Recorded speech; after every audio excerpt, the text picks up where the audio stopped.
اللهم صل على محمد كما صليت على ابراهيم وعلى ال ابراهيم انك حميد مجيد اللهم بارك على محمد وعلى ال محمد كما باركت على ابراهيم وعلى ال ابراهيم انك حميد مجيد ربي اشرح لي صدري ويسر لي امري واحلل عقدة من لساني يفقهوا قولي زدني علما ربي زدني علما ربي زدني علما السلام علیکم ورحمۃ اللہ وبرکاتہ۔ بہنوں، آج جو ہمارا ٹاپک ہے وہ ہے صبر، اور ہماری جو یہ ٹاپک ہے یہ اتنی خوبصورت بات سے شروع ہوئی ہے کہ قرآن کا نچوڑ جو ہے وہ ہے صبر اور تقوی۔ الحمدللہ ہم آج کل جتنے بھی لیکچر سنتے ہیں بہنوں، اس میں صبر کہیں نہ کہیں بہت امپورٹنٹ رول پلے کرتا ہے، بہت اہم چیز ہے بہنوں۔ تو انشاءاللہ ہم اللہ سے دعا کریں گے کہ ہم اسے سمجھیں اور اس پر عمل کریں۔ صبر جو ہے بہنوں وہ اپنے آپ میں ایک بہت بڑی عظیم نعمت ہے، اور اگر اللہ نے صبر کرنے والی نعمت جس شخص کو عطا کر دی تو اس کا یہ مطلب ہے کہ اللہ نے اپنے خزانے میں سے ایک بہت بڑی نعمت عطا کر دی۔ صبر کی شکل میں یہ صفت کی اونچائی، پیک جو ہے نا، وہ انبیاء صلاۃ السلام کی زندگی ہے بہن، جس کو ہم دیکھ سکتے ہیں، اور اس کے بعد جو لوگ ان پر ایمان لائے اور پھر ان لوگوں پر جو ایمان لائے، جیسے جیسے ایمان کی بلندی ان کی رہی ویسے ویسے مختلف انداز میں وہ آزمائے گئے۔ اور کیا کیا بہنوں، انہوں نے صبر کیا، جس کے وجہ سے ان کی زندگی بہتر گزری اور آخرت بہترین۔ اور جو تکلیف آتی ہے اس کو وہ برداشت کرتے ہیں، اس پر صبر کرتے ہیں، رونا دھونا نہیں کیا، کمپلین بھی نہیں کیا، کسی کو برا بھلا نہیں کہا، بلکہ جو رب نے طے کر دیا اس کو ان لوگوں نے اپنی زندگی کا ایک حصہ سمجھ لیا اور تکلیفوں کو برداشت کیا، اس پر صبر کیا۔ تو اللہ صبر کرنے والوں کو پسند کرتا ہے، اور ان کے لیے کیا ہے بہنوں؟ بہترین انجام ہے۔ تو صبر جو ہے اللہ کی بہت بڑی دولت ہے۔ اللہ نے قرآن میں more than 90 times صبر کا تذکرہ کیا ہے بہن، جہاں واقعہ بیان کیے گئے ہیں صبر کے، جیسے سب سے بہترین مثال آتی ہے ایوب علیہ السلام کی، ویسے ہی نبیوں کی قوموں کے بارے میں آتا ہے نا۔ کیا بتاتے اللہ کہ اللہ پسند کرتے ہیں صبر کرنے والوں کو، صبر کرتے رہو۔ اللہ نے اس صفت کو بار بار ذکر کیا ہے اپنی کتاب میں، تو ہم کو چاہیے کہ ہم صبر کو جانیں، اس کا مطلب کیا ہے، صبر کب ہوتا ہے، صبر کے فضائل، صبر کے کنڈیشنز، صبر پیشنس، اور صبر کب قبول ہوگا۔ یہ حقیقی ہونا چاہیے بہن، ورنہ ایسا نہ ہو کہ پہلے تو سب کچھ کر لیا اور جو نہیں کرنا تھا پھر کہہ رہے ہیں میں نے صبر کر لیا۔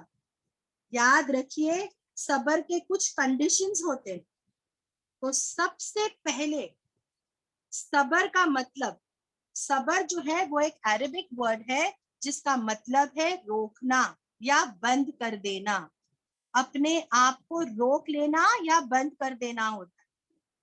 اللہ تعالیٰ فرماتے ہیں نبی پاک صلی اللہ علیہ وسلم کو کہ اپنے آپ کو آپ بند رکھیے، ساتھ رہنے والوں کو بند کرنا، یعنی حکم کیا دیا؟ جو دن رات اپنے رب کو یاد کرتے ہیں، پکارتے ہیں، ذکر کرتے ہیں، آپ اپنے آپ کو ان میں رکھیے۔ دیکھو بہنوں، نبی پاک صلی اللہ علیہ وسلم تو معصوم تھے، گناہوں سے پاک تھے، یہ ان کو کہا جا رہا ہے تاکہ ہماری تعلیم ہو۔ تو ہم کو کہاں رکھنا ہے اپنے آپ کو؟ نیک لوگوں میں، پرہیزگاروں میں، جو دن رات اللہ کو یاد کرتے ہیں۔ کس کے لیے؟ خالص اللہ کے لیے، اور کسی کے لیے نہیں وہ کام نہیں کرتے بہن۔ اور علماء صبر کا ڈیفینیشن دیتے ہیں اپنے آپ کو گھبراہٹ اور ناگواری سے روکنا، زبان پر حرف شکایت نہ لانا، جیسے ہم کرتے ہیں نا ایسا ہوتا تو اچھا ہوتا، ہمارے ساتھ کیوں ہوا، تو زبان پر شکایت نہ لانا۔ پھر آگے وہ لکھتے ہیں اپنے جسم کو الجھن اور تکلیف سے بچانا،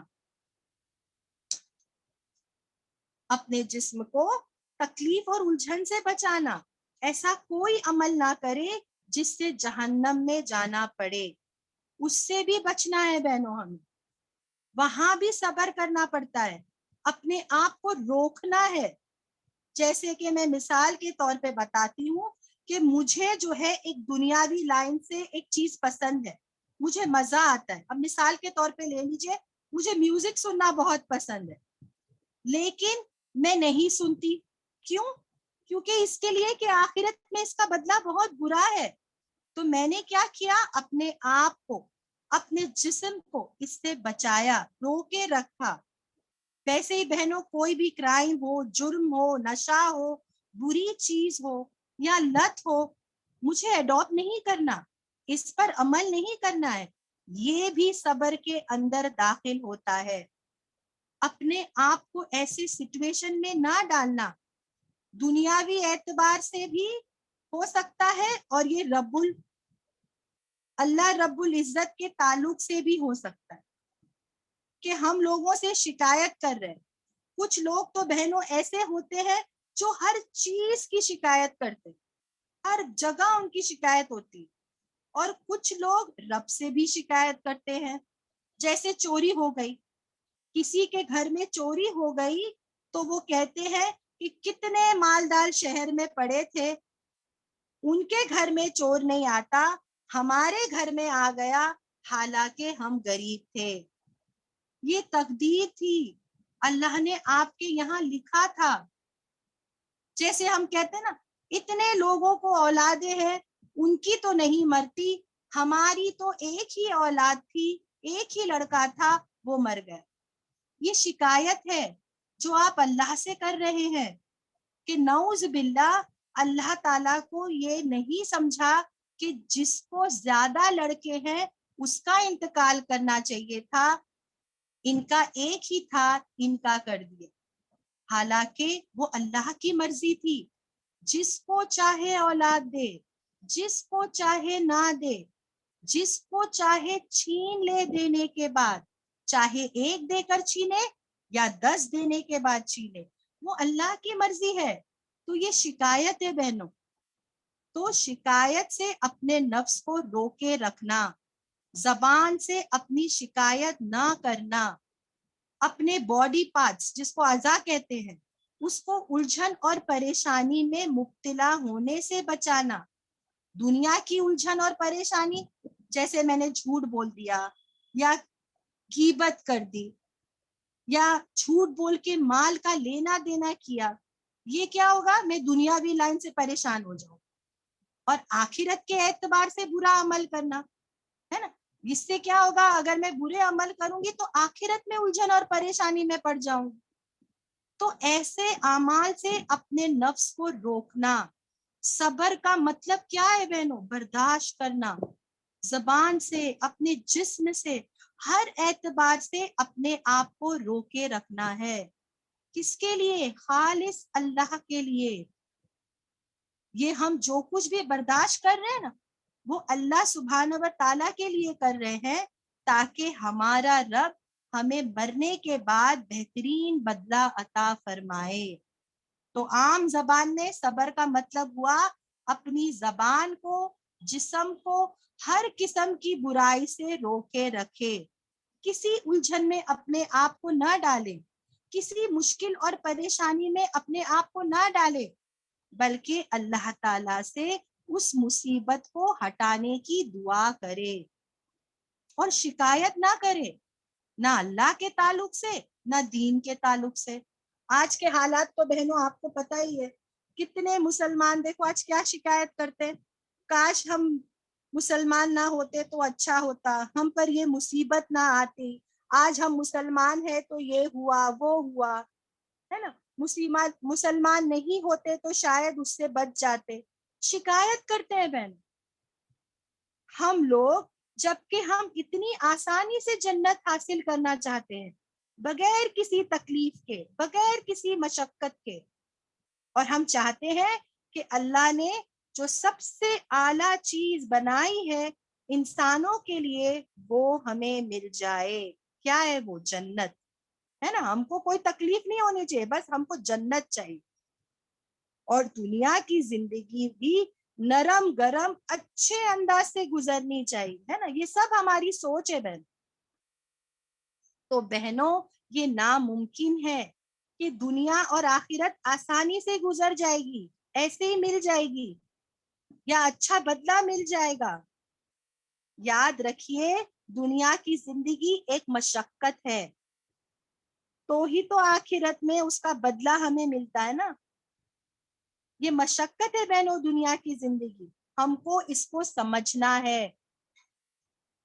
صبر ایک بڑی نعمت ہے، ایک اہمیت والی چیز ہے بہن.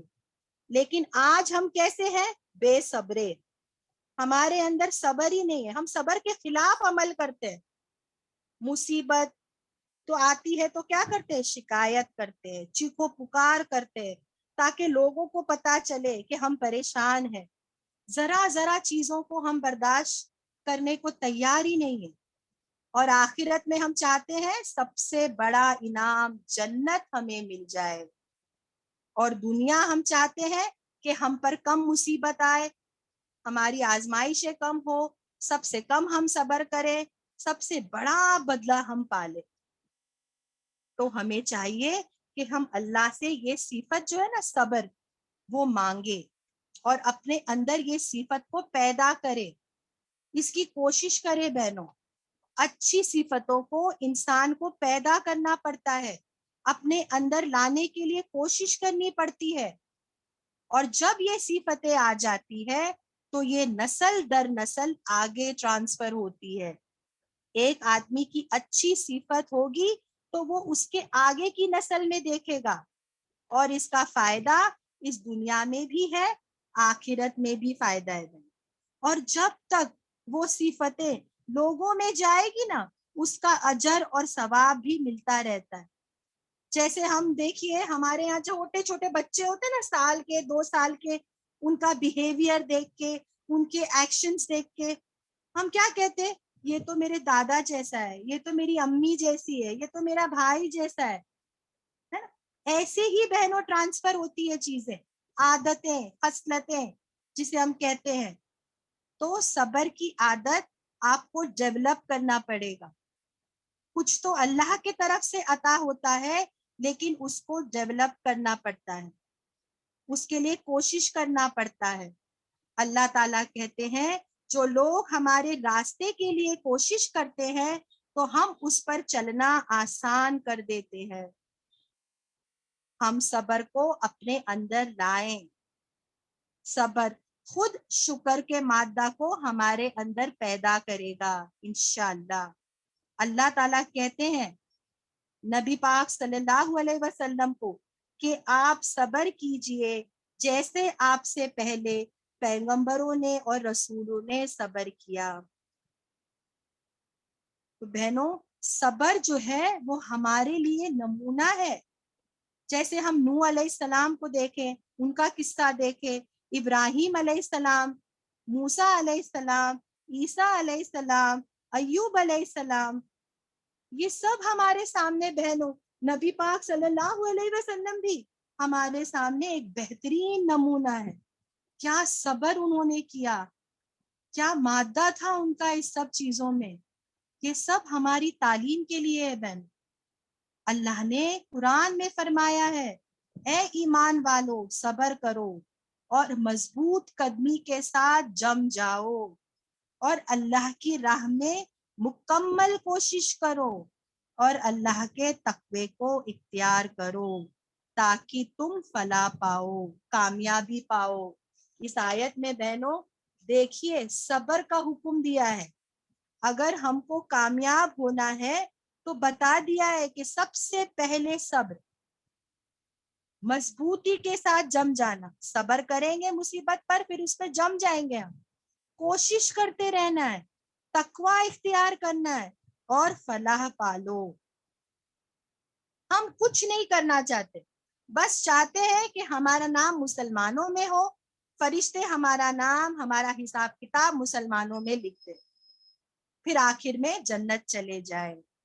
صبر، شکر، تقوی، یہ سب ہم سے نہیں ہوگا، ہے نا. یہ سب ہے نا بہنوں کامیابی کے سٹیپس بتائے گئے، لیکن ہم اس کو نہیں کرنا چاہتے. یہی چیز اگر دنیا کے اعتبار سے اگر ہمیں کرنا پڑا تو ہم ہر چیز کرتے ہیں. جیسے مثال کی طور پہ لے لیجئے، مجھے گھر بنانا ہے تو میں اس کے لیے تمام جدوجہد کروں گی کہ گھر لینے کے لیے کہاں سب سے اچھی جگہ ہونی چاہیے، میرے پاس کتنے پیسے ہیں، مجھے کتنا لون لینا ہے، کہاں کہاں جا کر پیپر بنانا ہے، یہ سب میں کروں گی بہن. کہاں کے لیے؟ دنیا کے اعتبار کے لیے. اور پھر ہم اس کے بارے میں بتائیں گے بھی لوگوں کو فخر سے کہ دیکھو میں نے ایسا کیا ویسا کیا.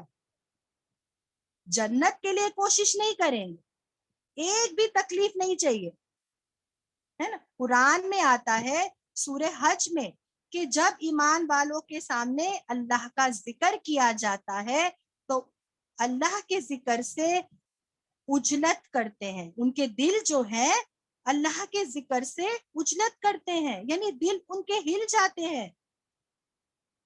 اللہ کا ذکر مومنوں کے سامنے کیا جاتا ہے تو ان کا دل ہل جاتا ہے. آگے فرمایا رب العزت نے کہا کہ وہ صبر کرتے ہیں. جب اللہ مصیبت ان کو دیتا ہے تو بہنوں یہ دو صفتیں بتائی جا رہی ہے اللہ کے نیک بندوں کے لیے کہ اللہ کا ذکر میں نا ان کا دل ہلتا ہے، دہلتا ہے، کانپ جاتا ہے. اور دوسری صفت بتائی صبر کرتے ہیں جب اللہ مصیبت دیتا ہے. اور آج ہمارے اندر بہنوں یہ دونوں صفتیں نہیں پائی جاتی. جب اللہ کا ذکر ہوتا ہے نا ہمارے سامنے تو ہمارا دل کبھی ہلتا نہیں ہے، بلکہ یہ ہوتا ہے کہ ہم کہتے بس بس اب یہ بات مت کرو، اب دنیا کا معاملہ چل رہا ہے. اگر کوئی پڑھ بھی لیتا ہے نا بہنوں تو ہم کہتے ترجمہ مت کرو، اس کے لیے کہ سمجھیں گے تو عمل کرنا پڑے گا. اور صبر کا مادہ تو ہمارے اندر ہے ہی نہیں. تو بہنوں ہم کو کیا کرنا ہے؟ صبر کرنا ہے، صبر کا دامن نہیں چھوڑنا ہے. صبر کو سمجھیں، اللہ سے خوب گڑ گڑائے، اس کی ضرورت ہے بہنوں ہمارے لیے. اللہ تعالیٰ سورہ بقرہ میں کہتا ہے مانگو صبر اور نماز کے اندر. اللہ سے مانگنے کا طریقہ کیا ہے کہ آنے والی تکلیف پہ صبر کرو، جزا اور فضا نہیں کرنا. اور پھر نماز، یہ دونوں ہے بہنوں، صبر اور نماز کے ذریعے مانگو. نبی پاک صلی اللہ علیہ وسلم کے تعلق سے آتا ہے کہ جب بھی ان کے اوپر کوئی بھی مصیبت، کوئی آندھی، پریشانی، طوفان آتا تھا تو آپ کس طرف جاتے تھے؟ مسجد کی طرف. آپ مسجد کی طرف جاتے تھے اور نماز پڑھتے تھے، صبر کرتے تھے اور نماز پڑھتے تھے. ویسے ہی سورہ بقرہ میں آتا ہے اے لوگوں جو ایمان لائے ہو صبر نماز کے ذریعے مانگو، بے شک اللہ صبر کرنے والوں کے ساتھ ہے. دیکھو اللہ صبر کرنے والوں کے ساتھ ہے بہنوں. مانگو کہا جا رہا ہے نا. اللہ ہمیں سکھا رہے ہیں کہ مصیبت آئے تو نماز میں اس سے مانگو. یہ نفل نمازوں کی بات ہو رہی ہے بہنوں، فرض تو ہمارے پہ فرض ہے، ہم کو تو وہ پڑھنا ہی ہے. یہ نفل نماز ایکسٹرا مانگنا ہے ہم کو. سورہ آل عمران میں اللہ کہتے ہیں کہ اللہ صبر کرنے والوں کو محبت کرتا ہے، صبر کرنے والوں سے محبت کرتا ہے. سورہ یوسف میں آتا ہے اللہ نے فرمایا جو شخص مجھ سے ڈرتا ہے، صبر کرتا رہے تو اللہ تعالیٰ نیکوکاروں کا اجر ضائع نہیں کرتا. سورہ الزمر میں اللہ تعالیٰ کہتے ہیں کہ صبر کرنے والوں کا اجر بغیر حساب کتاب کے دیا جائے گا. صبر کرنے والوں کا اجر بہت زیادہ دیا جائے گا بہن. اللہ صبر کرنے والوں کو پسند کرتا ہے. سب سے بہترین مثال ایوب علیہ السلام کی ہے نا. کتنا کچھ تھا بہنوں ان کے پاس، کتنی نعمتیں اللہ نے عطا کی تھی، وہ تب بھی صبر اور شکر کر رہے تھے. جب ان سے تمام نعمتیں چھین لی گئی تب بھی وہ صبر اور شکر ہی کر رہے تھے. سب سے زیادہ آزمائے گئے انبیاء بہنوں، پھر ان کے بعد ایمان والے سب سے زیادہ تھے، ہے نا. ہر بندے کو اللہ ان کے ایمان کے مطابق آزماتا ہے. جتنا ایمان مضبوط اتنی بڑی آزمائش، جتنا ہلکا ایمان اتنا ہلکا آزمائش. حتیٰ کہ مومن کو اللہ آزماتا ہی ہے. اور دنیا میں جب وہ چلتا پھرتا ہے تو وہ گناہوں سے پاک ہو جاتا ہے. یعنی ہر بہنوں، ہر آنے والی آزمائش ہمارے گناہوں کو معاف کرواتی ہے. کب کرواتی ہے؟ جب ہم اس پر صبر کرتے ہیں. اس کا بدلہ بہترین ملے گا اور اللہ تعالیٰ اس کے گناہوں کو پاک کر دیتا ہے نا. نبی پاک صلی اللہ علیہ وسلم کی بھی بہترین مثال ہے بہن. وقت کی کمی ہے ورنہ میں آپ کو ڈیٹیل میں بتاتی تھی کہ کیسا جنگ احد میں نبی پاک صلی اللہ علیہ وسلم کو پتھر مارا گیا تھا، ان کے دانت مبارک شہید ہو گئے، چہرے پہ جو کڑیاں ہوتی ہیں نا، ٹوپی جو پہنتے ہیں، وہ ان کے گال میں ڈھس گئی اور وہ گھوڑے سے گر گئے اور ان کا چہرہ مبارک خون سے بھر گیا. اس وقت نبی پاک صلی اللہ علیہ وسلم کا قول تھا کہ اے اللہ میری قوم کو معاف کر دے، اس کے لیے کہ یہ نہیں جانتے کہ میں کون ہوں. کتنا صبر کیا. طائف کا سفر بہنوں ہم سب جانتے ہیں، کیسا ان کے پیچھے بچوں کو چھوڑ دیا گیا تھا، بدماش بچوں کو، ہے نا. وہ انہیں کتنے پتھروں سے مارا، کیسے آپ کے جسم کو زخمی کر دیا، جوتے مبارک آپ کے خون سے بھر گئے. جبرائیل علیہ السلام آ گئے اور کہا کہ کیا میں ان پہاڑوں کے فرشتے کو لایا ہوں، آپ حکم دے میں اس بستی کو نیست و نابود کر دیتا ہوں. آپ نے کہا نہیں. دیکھو بہنوں، وہ چاہتے تو کہہ سکتے تھے ہلاک ہو جائے، برباد ہو جائے، بلکہ انہوں نے کہا نہیں. یہ ایمان نہیں لائے تو کیا ہوا، ان کی آنے والی قوم، ان کی نسلیں ایمان لائی. وہاں بھی آپ نے صبر دکھایا. یہ صبر میرا بہت بڑا موقع تھا بہن. جہاد سے زیادہ تکلیف آپ کو دعوت کے کام میں ہوئی تھی. ایسے بہت سارے واقعات آتے ہیں بہنوں حدیثوں میں جہاں نبی پاک صلی اللہ علیہ وسلم کو بہت تکلیفیں پہنچائی گئی تھی. آپ کا فرمان ہے کہ جس مسلمان کو تکلیف پہنچے یا کاٹا چبھے یا اس سے کوئی بڑی تکلیف آئے تو اللہ تعالیٰ اس کے گناہوں کو ایسے مٹا دیتا ہے جیسے درخت سے پتے گر جاتے ہیں. جب انسان صبر کرتا ہے، کوئی تکلیف آتی ہے تو اللہ تعالیٰ اس کے گناہوں کو ایسے مٹا دیتا ہے جس طرح سے سوکھے جھاڑ کے پتے گر جاتے ہیں. ہم سب چاہتے ہیں نا کہ اللہ تعالیٰ ہمارے گناہوں کو معاف کرے، لیکن صبر والا معاملہ ہم پیدا نہیں کرتے ہماری نفس میں. صبر کے فائدوں میں ایک فائدہ یہ بھی ہے بہنوں کہ صبر کرنے والوں پر اللہ تعالیٰ نوازشیں اور رحمتیں برساتا ہے. اس کے بارے میں سورہ بقرہ میں آتا ہے بہن. یہ بڑی معروف اور مشہور آیت ہے. اللہ فرماتے ہیں کہ ہم تمہیں ضرور بضرور آزمائیں گے، خوف کے ذریعے، بھوک کے ذریعے اور مال کی کمی سے اور اپنی نفس کی جانوں کی کمی سے اور پھلوں کی کمی سے. ایسے صبر کرنے والوں کو خوشخبری دے دیجئے. جب ان پر کوئی مصیبت آتی ہے پھر یہ مصیبت میں کہتے ہیں ان للہ و انا الیہ راجعون. ہم اللہ کی طرف سے آتے ہیں اور اللہ کی طرف لوٹ کر جانا ہے. یہی وہ لوگ ہیں جن پر اللہ کی نوازشیں اور رحمتیں ہو کر ہی رہے گی، اور یہی لوگ حقیقت میں ہدایت کے راستے پر ہیں. ان پر رحمتیں برستی ہے بہنوں، صبر کرتے ہیں. صبر کیسا کرتے ہیں؟ جب کوئی مصیبت آتی ہے تو وہ کہتے ہیں ان للہ و انا الیہ راجعون. جب کوئی مرتا ہے تو یہ کہنا ایسا نہیں لکھا ہوا ہے نا. جب کوئی مصیبت آتی ہے تو کہے کوئی مر گیا، کوئی مصیبت آ گئی، کوئی چیز گم ہو گئی، کوئی بیماری ہو گئی، کوئی نعمت چھین لی گئی، ہر چیز پر آپ پڑھ سکتے ہیں، ہے نا، جس کو بھی آپ مصیبت سمجھے.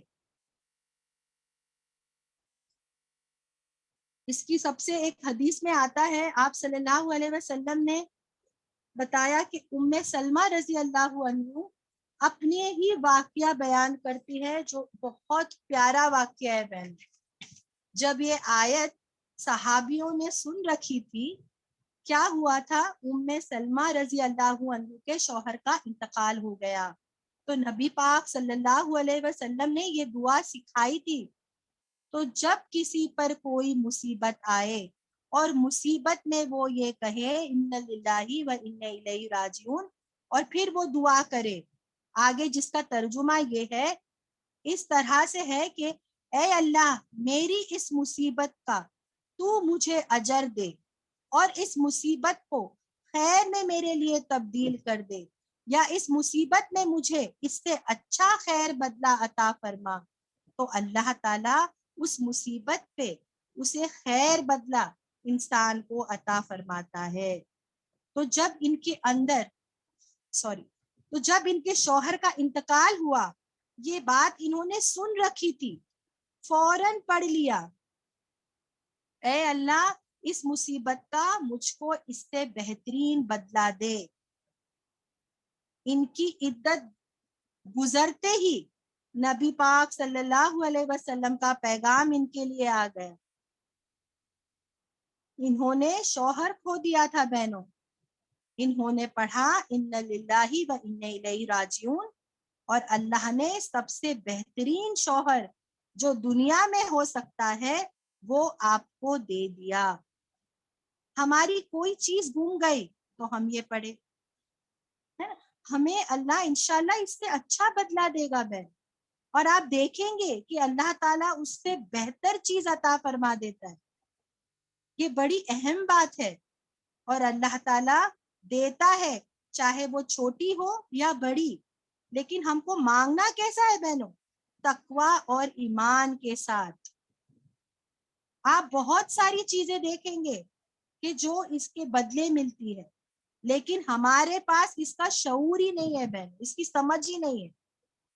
اتنے بڑے ہو گئے کہ کوئی انتقال کے علاوہ یہ پڑھ لینا بہنوں ان للہ، تو ہم کیا کریں گے؟ اس کو اٹھ کے تھپڑ ہی مار دیں کہ یہ تھوڑی مر رہا ہے، یہ تو صرف بیمار ہے، تم کیوں پڑھ رہے ہو؟ یہ کوئی چیز ہی گم گئی ہے نا، تم کیوں پڑھ رہے ہو؟ کوئی مر تھوڑی نہ گیا ہے۔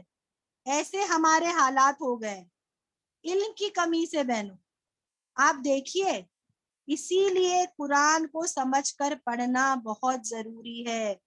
کوئی مصیبت آتی ہے تو یہ پڑھے، یہ نہیں کہا گیا ہے کہ کوئی مر گیا تو یہ پڑھے۔ بیماری مصیبت ہے بہن، کسی چیز کا کھونا مصیبت ہے، موت بھی مصیبت ہے، اور کئی چیزیں ہو سکتی ہے جو مصیبت کے شکل میں ہے۔ اس پر عمل کرنا ضروری ہے بہن، ہے نا؟ مصیبت میں کہو انہی پر رحمتیں اور نوازشیں اللہ کی طرف سے ہے۔ یہ عادت ہم ڈال لیں، یہ سوچ ہماری بدل دے۔ ہم کیا کرتے ہیں؟ یہ دعا کو صرف مرنے پر پڑھتے ہیں، نہیں، یہاں پہ کلیئرلی اللہ نے کہا ہے کوئی مصیبت آئے، کوئی چیز گم جائے، آپ پڑھ لیجئے، آپ اس کے بہت فائدے دیکھیں گے انشاءاللہ۔ تو ہم کو کیا کرنا ہے؟ اس کو عملی طور پر کرنا ہے۔ اب اس کا دوسرا فائدہ دیکھیں گے بہن، کہ آخرت میں صبر کرنے والوں کا بہترین بدلہ دیتا ہے۔ ہو سکتا ہے بہنوں کی دنیا میں بہت مشکل زندگی گزرے، صبر والوں کی آخرت میں بہترین بدلہ ہے۔ اللہ تعالیٰ کہتے ہیں سورہ نحل میں، ہم صبر کرنے والوں کو ان کا بدلہ ان کے عمل سے کئی زیادہ اچھا عطا فرمائیں گے۔ دنیا میں جو مل سکتا تھا نا، اس سے بھی کئی زیادہ گنا ہم اسے اچھا عطا فرمائیں گے۔ کب ملے گا؟ یہ آخرت کی بات ہو رہی ہے۔ کسی بھی قسم کا صبر، انتقال پر صبر، مصیبت پر صبر، کسی حاکم کے ظلم پر صبر، کسی جسم کے اعضاء کا ضائع ہونے پر صبر، جیسے کسی کی آنکھ چلی گئی، ہاتھ پیر کٹ گئے۔ حدیث میں آتا ہے کہ جب اللہ کسی کی آنکھ چھین لیتا ہے اور بندہ اس پر صبر کرتا ہے تو اللہ تعالیٰ اس کو جنت کے سوائے کچھ اور نہیں دیتا۔ کسی اعضاء کا جانا بہنوں، دھیرے دھیرے آنکھ کی روشنی کم ہو جاتی ہے، اللہ نہ کرے ایکسیڈنٹ میں ہاتھ پیر کٹ جاتے ہیں نا، صبر صبر، اس وقت ہم کو کیا کرنا ہے؟ صبر کرنا. کسی پریشانی کے آنے پر صبر کوئی بھی قسم کی ہو سکتی ہے بہن، بہت اس کا اجر ہے. نبی پاک صلی اللہ علیہ وسلم فرماتے ہیں آزمائش مومن پر آتی ہی رہتی ہے، اس کی جان میں، اس کی مال میں، اس کی عورتوں میں، بچوں میں، اور اس کا پیچھا نہیں چھوڑتی. اور کسی نہ کسی طرح آزمائشیں ہمیشہ اس کے ساتھ رہتی ہے، یہاں تاکہ جب اللہ تعالیٰ ملیں گے تو کوئی گناہ باقی نہیں رہے گا. تو ہماری ہر مصیبت ہمیں فائدہ دے کر جاتی ہے بہن. ہم یہ نہ سمجھے کہ مصیبت آ گئی میں پریشان ہو جاؤں، نہیں. دیکھو مصیبت کیا کرتی ہے؟ ہمیں فائدہ دے کر جاتی ہے. جو مصیبت پر صبر کرتا ہے اس کا بدلہ جنت ہے. جنت کے سوائے کچھ نہیں ہے بہن. اللہ ایسے لوگوں کو محبت کرتا ہے. اب ہم دیکھیں گے بہنوں کہ اس کے کنڈیشنز کیا ہے. صبر کا فائدہ کون اٹھا سکتا ہے؟ پہلی شرط یہ ہے کہ انسان صبر صرف اور صرف اللہ کے لیے کرے، خالص اللہ کے لیے بہنوں، تبھی اس کا اجر ملے گا. اگر ہم دنیا کے لیے، لوگوں کے لیے خاموش بیٹھ جاتے، جہاں کتنی جگہ ہوتا ہے نا یہ ہمارا فیشن ہے کہ ہم ریاکٹ نہیں کرتے، ایسا کیا تو اس کا اجر انسان کو نہیں ملتا. جس نے اپنے رب کی رضا طلب کرنے کے لیے صبر کیا، اللہ کی رضا کے لیے صبر کیا، پھر نماز قائم کیا، اور جو کچھ دے رکھا ہے اس میں خرچ کرتے ہیں اللہ کے لیے، کھلے سے اور چھپے سے. برائی کا جواب بھلائی سے دیتے ہیں، برائی سے نہیں دیتے. تو اللہ سبحانہ و تعالیٰ فرماتے ہیں ایسے لوگوں کے لیے آخرت میں بڑا گھر ہے. تو اگر ہمیں آخرت کا گھر چاہیے نا تو ہمیں کیا کرنا ہوگا؟ صبر کرنا ہوگا. یہ خالص اللہ کے لیے ہی کرے بہن. سیکنڈ کنڈیشن کیا ہے؟ بندہ مومن ہر قسم کی آزمائش میں اپنی زبان سے کوئی خلاف بات نہ نکالے، جیسے میرے ساتھی کیوں ہوا ہے نا، یہ سب نہیں کہے بہن. ابو ہریرہ رضی اللہ عنہ کی روایت ہے کہ نبی پاک صلی اللہ علیہ وسلم نے کہا اللہ تعالیٰ فرماتے ہیں میں جب اپنے بندے مومن کو آزمائش میں مبتلا کرتا ہوں اور وہ عیادت کے لیے آنے والوں سے شکایت نہیں کرتا تو میں اسے اپنی قید سے آزاد کر دیتا ہوں، پھر اسے پہلے سے بہتر عطا کرتا ہوں. بہن کیا بتا رہے اللہ تعالیٰ کہ کوئی بھی جب میں کسی بندے کو مصیبت پریشانی میں آزمائش میں مبتلا کرتا ہوں، جو لوگ عیادت کے لیے آتے ہیں وہ ان کے سامنے کوئی شکایت نہیں کرتا ہے نا. جیسا ہمارے ساتھی ہوا، دیکھو ہمارے اوپر آیا، پہلے ان پر آیا، اب اس پر آیا، ایسا تجارت میں ہوا، کوئی شکایت نہیں کرتا، بس اللہ کے طرف سے ہے. کیا کہتا ہے بہنوں کہ یہ اللہ کے طرف سے ہے، جو بھی ہوا ہے آپ دعا کیجئے ہم اس آزمائش میں کھرے اترے. وہ جزا فضا نہیں کرتا بہنوں. جیسے کسی کا انتقال ہو گیا ہے نا تو وہ شکایت نہیں کرتا. تو ایسے بندے کو میں اپنی قید سے آزاد کر دیتا ہوں. میں یعنی کون بہنوں؟ اللہ اپنی قید سے آزاد کر دیتا ہے. اللہ کی قید کیا ہے؟ جہنم. جہنم قید خانہ ہے، اس کا ڈھکن ہے نا بند کر دیا جائے گا. جبکہ جنت کیا ہے بہنوں؟ کھلے باغات. تو اپنے قید سے اللہ تعالیٰ آزاد کر دیتا ہے، اور پھر اسے اس سے بھی بہتر، پہلے سے بھی بہتر گوشت اور اس سے بھی بہتر خون دیتا ہے. یعنی پھر کیا؟ وہ نئے سرے سے عمل کرنا شروع کر دے گا. اس کا مطلب کیا ہے؟ اس کے پچھلے کے پورے گناہ معاف کر دیتا ہے، اور پھر اسے صحت دیتا ہے، اور پھر اسے نئے سرے سے عمل کرنا شروع کر دیتا ہے. ہم کو زبان سے اللہ کے خلاف کچھ نہیں بولنا ہے. تیسری شرط کیا ہے, کنڈیشن کیا ہے بہنوں؟ ابتدا سے ہی صبر شروع ہو, ہے نا, ابتدا سے ہی صبر شروع ہو اور آخر تک صبر ہو. ایسا نہیں کہ شروع نہیں کیے پھر آخر میں چلائے, یا ایسا نہ ہو کہ پہلے چلائے اور آخر میں صبر کرے, نہیں, پہلے سے لے کر آخر تک. ٹھیک ہے, پھر اس کا بدلہ کیا ہوگا؟ نبی پاک صلی اللہ علیہ وسلم فرماتے ہیں بہترین ہے بہن, ہے نا. کیا کہہ رہے ہیں اللہ نبی پاک صلی اللہ علیہ وسلم؟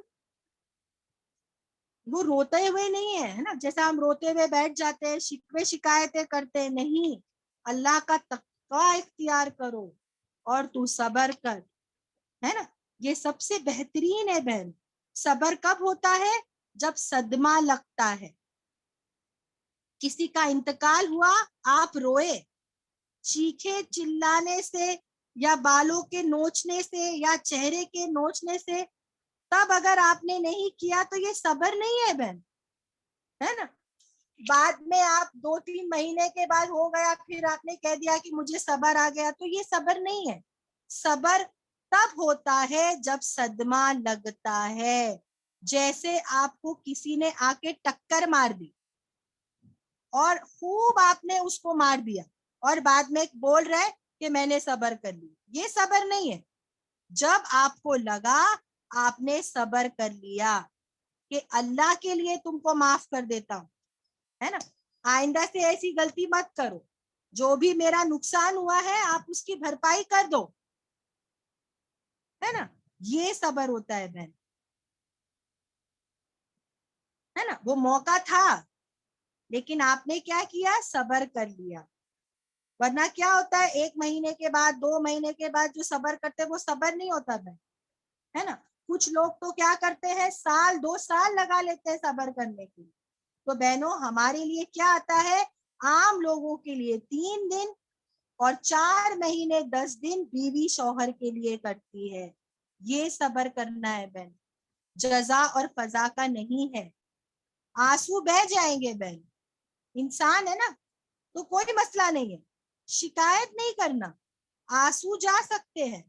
نبی کریم صلی اللہ علیہ وسلم نواسے کے انتقال کے وقت جب قریب تھا تو آپ وہاں پہ پہنچے, جب پہنچے تو آپ صلی اللہ علیہ وسلم کے آنکھ سے آنسو جا رہے تھے. تو صحابہ نے کہا یا اللہ کے رسول آپ رو رہے ہیں, ان کو لگا کہ یہ بھی خلاف ہے صبر کے.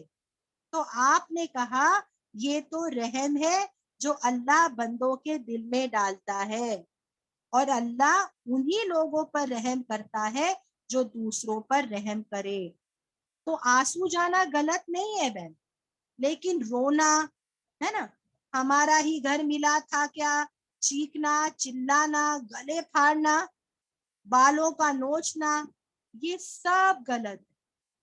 آنسو جا سکتے ہیں, یہ صبر کے خلاف نہیں ہے. صبر کب ہوگا, جب وہ صدمہ لگے گا. اول سے, ہے نا, صبر شروع ہوتا ہے. صبر کا اجر سوائے جنت کے کچھ نہیں, یہ تب ملے گا جب آپ شروع سے صبر کرو. اب ایک سوال بہنوں آتا ہے کہ کیا ہم مصیبت آئی تو کیا ہم دعا کر سکتے ہیں اس کو ہٹانے کے لیے؟ یہ بھی صبر کے خلاف تو نہیں. تو دیکھو جب مصیبت آتی ہے نا, کیا ہوتا ہے, ہمارے لیے آزمائش ہے, ہمارے گناہ معاف ہونے کا سبب ہے. تو کیا ہم دعا کر سکتے ہیں, کیا اس کے خلاف تو نہیں؟ تو اللہ جب مصیبت ہٹا دیتا ہے نا, یعنی کیا ہم دعا کر سکتے ہیں, یہ آزمائش ہے اللہ کی طرف سے. پر جب ہم دعا کرتے ہیں نا بہنوں, تو یہ بھی عبادت ہے. اس کی مثال یونس علیہ السلام جب مچھلی کے پیٹ میں ہیں, اللہ سے دعا کر رہے ہیں یا اللہ یہ مصیبت ہٹا دے, تو وہ ان کے صبر کا امتحان ہے بہن, لیکن اس کو ہٹانے کے لیے کر رہے ہیں نا, تو یہ عبادت ہے. نبی پاک صلی اللہ علیہ وسلم کو کافروں نے کتنی تکلیف دے رہے تھے, آپ دعا کر رہے تھے یا اللہ کوئی راستہ نکال دے, تو اللہ نے کہا ہجرت کر دو, اللہ نے راستہ نکالا. صبر اور مصیبت کے وقت جب آپ صبر کرتے ہیں اور اس مصیبت کو ہٹانے کے لیے آپ بالکل دعا کر سکتے ہیں اللہ سے. ایسے نہ ہو کہ مصیبت آئی ہے تو آپ کہنے کہ آنے دو, ہمیں فائدہ ہوگا, کنٹینیو کرنے دو. نہیں بہن, اس کو ہٹانے کے لیے آپ دعا کر سکتے ہیں, یہ بھی ایک عبادت ہے. تو لہٰذا کوئی مصیبت, کوئی پریشانی آپ پر آتی ہے تو آپ اس پر صبر کیجئے, انشاءاللہ اس کا بہترین بدلہ ملے گا. صبر کے ساتھ آپ دعا بالکل کیجئے, یا اللہ اس مصیبت کو ہٹا دے. اللہ تعالی اتنا ہی آزماتا ہے جتنا ہماری طاقت ہے, اس کے بعد اللہ تعالیٰ خود بخود اس مصیبت کو ہٹا دیتے ہیں. انبیاء صلاۃ السلام ایسی دعا اللہ سے کیا کرتے تھے بہن. جب ان پر کوئی مصیبت, کوئی پریشانی آتی تھی, انہوں نے اس پر صبر کے ساتھ برداشت کیا, استقامت قدموں کو اپنے جما دیا, لیکن ساتھ و ساتھ اللہ سے گڑ گڑا کر دعائیں بھی کی کہ یا اللہ اس مصیبت کو ہٹا دے, کیونکہ یہ بھی عبادت ہے. تو لہٰذا اگر ہم پر, آپ پر کوئی مصیبت آتی ہے, صبر کرے اور ساتھ میں اس کے خلاف دعائیں بھی کرے کہ یا اللہ اس مصیبت کو ہٹا دے. صبر کرنا اللہ تعالیٰ اس کا بہترین اجر فرمائے, ہے نا. ہم یہ بھی دعا کر سکتے ہیں کہ یا اللہ جو میں صبر کر رہی ہوں اس کا مجھے بہترین اجر عطا فرما, یا اللہ اس کو ہٹا دے. یہ سب بہنوں ہم کر سکتے ہیں. صبر ایک بہت بڑی نعمت ہے جو اللہ کی طرف سے ملی ہے. الحمدللہ الحمدللہ بہنوں, جہاں تک ہو سکا میں نے سارے پوائنٹس کو کور اپ کیا. بس میں نے تھوڑے سے قصوں کو ڈیٹیل میں نہیں سمجھایا تاکہ وقت لگ جاتا, تو میں نے جتنا ہو سکے اتنا کور اپ کیا ہے. الحمدللہ میں سمجھتی ہوں آپ سب کو اللہ کے فضل و کرم سے سب چیز سمجھ میں آئی ہوگی. الحمدللہ سکتے ہیں میں اور میرے ابا ایک ہی عمر کے ہوں گے. کیسا نا, میں اور میری امی ایک ہی عمر کے ہوں گے انشاءاللہ جنت میں. سب ایک ہم عمر, کوئی چھوٹا نہیں بڑا نہیں, سب ایک عمر. جنت میں ہم سب لمبے لمبے ہوں گے بہنوں, ہمارے ابا آدم علیہ السلام کے جیسے 30 میٹرز ہائی. یہاں کتنے جن کو جو بیچارے ہائٹ نہیں ہوتی ان کو تکلیف ہوتی ہے, وہاں یہ تکلیف بھی نہیں ہوگی. اللہ سب کو ایک جیسا کرے گا, ایک اونچے اونچے لمبے لمبے. میری پیاری بہنوں, ہمیں جنت میں کبھی ٹوائلٹ نہیں جانا پڑے گا. سوچ کے دیکھو, کبھی بھی نہیں. یہاں ہم کھانا کھاتے ہیں, ہم کو پریشانی شروع ہو جاتی ہے, ہضم ہوگا کہ نہیں, برابر سے ہم نے کھایا یا نہیں ہے. وہاں یہ چیز ہوگی ہی نہیں. جنت میں ہم کبھی بھی بیمار نہیں ہوں گے. جنت میں ہمیں کبھی تھکاوٹ نہیں ہوگی, نہ ہمیں تھکن ہوگی نہ تھکاوٹ ہوگی. جنت میں ہم کبھی نہیں سوئیں گے بہنوں, جنت میں کبھی نہیں سوئیں گے. الحمدللہ جنت میں ہم کبھی بوڑھے بھی نہیں ہوں گے. صرف کیا ملے گا ہم کو وہاں پر, اور ایک چیز بتانے میں رہ گیا, جنت میں کوئی روزہ نہیں ہوگا بہن, کوئی نماز نہیں ہوگی جنت میں, اور کوئی وضو بھی نہیں ہوگا. کیا ہوگا ہمارے لیے, صرف اور صرف پاک سے پاک خوشیاں ہوں گی. خوشیاں ہی خوشیاں ہوگی ہمیشہ ہمیشہ کے لیے, ہمیشگی کا. بہنوں میں قربان جاؤں میرے اللہ پر جس نے اتنی خوبصورت جنت بنائی ہے, کتنی خوبصورت. سوچ کے دیکھو, یہ سب تکلیف ہم کو دنیا میں آتی ہے اور وہاں پر یہ کوئی تکلیف نہیں ہے, نہ ٹوائلٹ کی, نہ سونے کی, نہ کوئی بیماری کی, نہ کوئی تھکن, نہ کوئی تھکاوٹ. کتنی بہترین چیز اللہ نے صرف ہمارے لیے بنائی ہے. یہ سن کر ہم اپنے آپ کو روک ہی نہیں سکتے ہیں نا. تو انشاءاللہ صبر اور تقوی کے ساتھ ہم خوب محنت کریں گے کہ اللہ ہمیں جنت الفردوس میں شامل کرے, ہے نا, اس کے اندر ہمیں ڈالے انشاءاللہ, ہمارے گھر والوں کے ساتھ, اہل و عیال کے ساتھ، یہ تمام بہنوں کے ساتھ. الحمدللہ. الحمدللہ الحمدللہ الحمدللہ. بہت بہت شکریہ بتانے کے لیے جنت کے بارے میں. تو انشاءاللہ الحمدللہ ہمارے پاس تھوڑا سا وقت ہے، تو میں ایک کچھ بتانا چاہتی ہوں، اگر بہنیں اگر اجازت دے تو انشاءاللہ. یاسمین چلے گا کچھ بتاؤں گی تو؟ ہاں الحمدللہ. الحمدللہ. دیکھو بہنوں، جب ہم لوگ انجیکشن لینے جاتے ہیں، ہاں ڈاکٹر کے پاس جب ہم لوگ انجیکشن لینے جاتے ہیں تو ڈاکٹر کیا کہتا ہے کہ اپنی باڈی کو لائٹ رکھو، ہے نا، اپنے باڈی کو ڈھیلا چھوڑو، ورنہ اگر میں انجیکشن ڈالوں گا تو بہت درد دے گا، وہ دوائی وہیں رک جائے گی، ہے نا. ڈاکٹر بولتا ہے نا کہ بھائی اپنا باڈی کو ڈھیلا چھوڑو ڈھیلا چھوڑو. ہمیشہ دیکھنا جب بھی ڈاکٹروں کے پاس جائیں گے تو وہ ہمیشہ کہتے ہیں نا بہنوں. تو اسی طرح بہنوں اللہ تعالیٰ جب آزماتا ہے نا تو ہم کو بھی ہماری باڈی کو کیا کرنا ہے، ڈھیلا چھوڑنا ہے، یعنی ریلیکس رہنا ہے کہ آزمائش تو آئے گی آئے گی. اللہ نے تو کہہ دیا ہے یار پہلے سے قرآن میں کہ آزمائش تو ہوگی ہوگی، تو ہم کو بھی کیا کرنا ہے، ریلیکس رہنا ہے. اب دیکھو بہنوں، میں ایکچولی ابھی چنئی میں ہوں، اوکے، میں ممبئی جاتی آتی رہتی ہوں. تو اب سمجھو میں ممبئی جا رہی ہوں کچھ دنوں کے لیے. اب میں سب کے گھروں میں تو نہیں جاؤں گی، ذرے دنوں کے لیے جا رہی ہوں، تو بس میں ان کے گھر جاؤں گی جن کو میں چاہتی ہوں، جو مجھے چاہتے ہیں، ہے نا. تو اب میں بتاؤں گی، جیسے کہ میری بہن ہی ہے یہاں پر، تو میں اس کو فون کر کے بولوں گی کہ بھائی میں تیرے گھر پہ آ رہی ہوں. ہاں اب میری بہن جو ہے وہ بہت خوش ہو جائے گی، میں بھی بہت خوش ہو جاؤں گی. میں بول رہی ہوں کہ بھائی میں تیرے گھر میں آ رہی ہوں، کہیں نہیں جا رہی ہوں، میں تیرے گھر پہ ہی آ رہی ہوں. اب وہ بھی بہت خوش ہو جائے گی فون پہ. اب کیا ہوگا، میں تو فون رکھ دی، میرا کام ختم. مگر میری بہن خوش تو بہت ہوئی، پر اس کو تیاری تو کرنی پڑے گی نا. کوئی بھی آئے، دیکھو گھر سب کے صحیح نہیں ہوتے، گھر صحیح کرنا پڑتا ہے. میری تو بہت فرمائش بھی ہوتی کہ میرا صابن چاہیے، مجھے وہ فلاں کافی چاہیے. تو میری بہن بٹ آف کورس شاپنگ کر کے وہ سب لائے گی بھی، ہاں گھر سب صاف کرے گی، میں کہاں سوؤں گی، کیا کھاؤں گی، یہ سب باتوں کا بھی انتظام کرے گی. کریکٹ.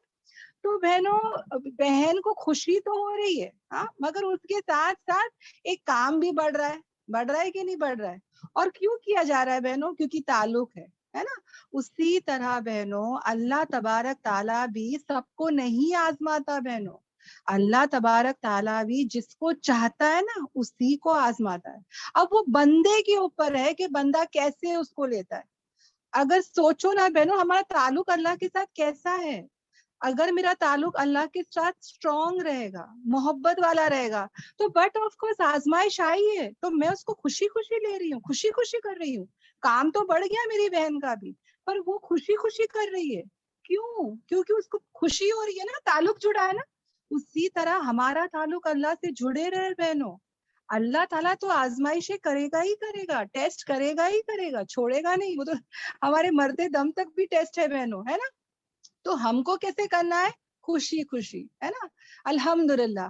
کیونکہ اللہ تعالیٰ تو بخاری شریف کی حدیث میں خود کہتا ہے کہ میں جس کو چاہتا ہوں میں اسی کو آزماتا ہوں. اور سب سے زیادہ آزمائش کس کو ہوتی تھی؟ نبیوں کو، ہے نا.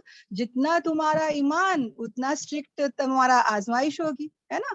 اب وہ دیکھو بہنوں، نبی ہمارے نبی پاک صلی اللہ علیہ وسلم کے اوپر ایسا کبھی ہوا ہے کہ آزمائش نہیں ہوئی ہو؟ پر وہ ان کے بارے میں آتا ہے کہ سب سے زیادہ مسکرانے والے اگر کوئی تھے تو وہ نبی پاک صلی اللہ علیہ وسلم تھے بہن، سب سے زیادہ مسکرانے والے. آج ہماری حالت تو چہرے سے ہی پتا چل جاتی ہے نا. ہمارا تو چہرہ ہی بتا دے گا کہ بھائی اس کو سب سے زیادہ غم ہو گیا ہے. کیوں بہنوں؟ کیوں ہم کیوں ایسے ہیں، ہے نا. تو انشاءاللہ ہم بھی کوشش کریں گے. سب سے زیادہ نبی پاک صلی اللہ علیہ وسلم کو آزمایا گیا بہنوں. بچپن سے آپ لوگ سب جانتے ہیں ان کے بارے میں، ان کے والد کا انتقال ہو گیا تھا، یتیم تھے، ان کی امی کا انتقال، دادا کا انتقال، چچا سنبھال رہے تھے ان کا انتقال، ہے نا. کتنے انتقال ان کے زمانے میں ہوئے. ہاں پھر شادی کس کے ساتھ ہوئی؟ ایسی عورت سے جس کی 2 بار شادی ہو چکی تھی. ہاں یہ 25 سال کے تھے، وہ 40 سال کے تھے. کتنے آزمائش بہنوں. آلریڈی ان کے بچے بھی تھے اور کیسے کیسے ایمان کے ان کو کیسے اسلام میں ان کے ساتھ کیا نہیں ہوتا تھا بہنوں. سب کو ان کی سیرت یاد ہے نا؟ اگر نہیں یاد ہے, نہیں پتا ہے تو کوئی ڈر نہیں. انشاءاللہ رمضان کے بعد ہماری کلاس شروع ہونے والی ہے سیرت النبی صلی اللہ علیہ وسلم, جہاں پہ ہم شروع سے بتائیں گے. اوکے, آپ لوگ ضرور جوائن کرنا انشاءاللہ. انشاءاللہ بتانے کا اور بولنے کا مقصد یہی ہے بہنوں کہ آزمائشیں ضرور آئیں گی, ضرور آئیں گی. ہم کو اس کو کیسے لینا ہے؟ خوشی کے ساتھ لینا ہے, مسکرانا ہے. صبر جمیل کس کو کہتے ہیں پتا ہے بہنوں؟ صبر جمیل, ایسا صبر کہ تمہارے آس پاس والوں کو پتا ہی نہیں چل رہا ہے کہ کیا ہوا ہے. یعنی تم اتنا مسکرا رہے ہو, اتنے نارمل ہو, اتنے اچھے سے ہو کہ آس پاس والوں کو کچھ خبر ہی نہیں ہے کہ کیا ہو رہا ہے. مطلب سوچ کے دیکھو, پہاڑ گر گیا ہے پر کسی کو نہیں پتا, تم اتنے خوش ہو, تم اتنا انجوائے کر رہے ہو. ارے بھائی میرے پاس ایمان ہے, میں نبی پاک صلی اللہ علیہ وسلم کی امتی ہوں, میرے پاس قرآن ہے, مجھے تو جنت یہاں بھی ہے وہاں بھی ہے. بھائی میں کیوں ڈروں, میں کیوں روؤں, میں کیوں ٹینشن لوں؟ بھائی ایک کانٹا بھی چبھتا ہے تو میرے گناہ معاف ہوتے ہیں, ہے نا. ہم اس چیز کو پازیٹیولی لیں انشاءاللہ. صبر جمیل, صبر جمیل. یوسف علیہ السلام کے بارے میں ایک واقعہ بتا کے میں مکمل کروں گی انشاءاللہ. یوسف علیہ السلام کو جب ویل میں ڈالا گیا, کنویں میں ڈالا گیا, اوکے, ان کو وہاں سے نکالا گیا. اوکے, اگر وہ چاہتے نا بہنوں, وہ بہت چھوٹے عمر کے نہیں تھے, مطلب تھے, بات چیت سب کر پاتے تھے. اوکے, روایتوں میں آتا ہے 9-10 سال کے تھے. تو 9-10 سال کے بچے تو آج کیا نہیں بات کرتے, ہم سب جانتے ہیں, رائٹ. تو سوچو بہنوں, جب ان کو کنویں میں سے نکالا گیا تو وہ فوراً بول دیتے نا کہ دیکھو میرے بھائیوں نے میرے ساتھ ایسا کیا, میرے ڈیڈی جو ہے یعقوب علیہ السلام وہ تو کنگ ہے نا, وہ نبی ہے, چلو مجھے ان کے پاس لے کے چلو, میرے بھائیوں نے میرے ساتھ ایسا ایسا کیا. کیا نہیں بول سکتے تھے بہنوں وہ؟